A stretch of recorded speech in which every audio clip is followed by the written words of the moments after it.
set up a search using any of the various social media tools and be notified anytime someone in your geography sent out a tweet that contained the words car accident, for example. And then you could write them a tweet back and say, sorry to hear about your car accident. If you're looking for a good personal injury attorney, give me a call. I have talked to people who do that. I have no idea if it's an effective business development technique. It feels awfully sleazy to me, but that's just my intuitive personal reaction. I don't feel like it would be very effective, but someone would have to test it out to know for sure.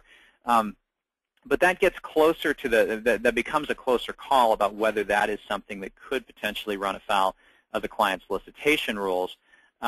And there's also the case that in a number of states, including California, there are restrictions on soliciting, even through more traditional means, when someone isn't in the right frame of mind to choose an attorney. So if they'd just been in a plane crash, or if you were going and actively soliciting for business inside of forums on social media, because there's forums on Facebook and on LinkedIn and the like for people who may have all we call them, they're sometimes called commiseration forums, but it's for people who've all suffered workplace discrimination, for example, or people who are suffering from a disease. They're not expecting to have someone parachute in there and start soliciting them to hire an attorney. And that type of thing can certainly run afoul of solicitation restrictions in those states that restrict soliciting people when they're not in the right frame of mind to hire an attorney. Promising results can also get you in trouble. And again, this is where you're using social media more as a billboard, which again is a very ineffective use of social media and also has the potential to run afoul of the rules.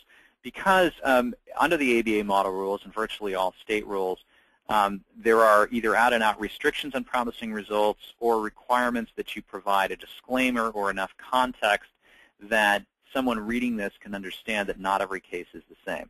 And so when you think about Twitter and the fact that you've only got 140 characters, there's not really an opportunity to provide a disclaimer or context.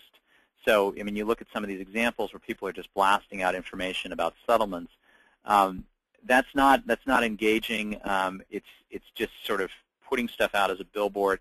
I don't think it's worth the risk when you're thinking about using Twitter to be blasting out information like this. Similarly, blogging about clients.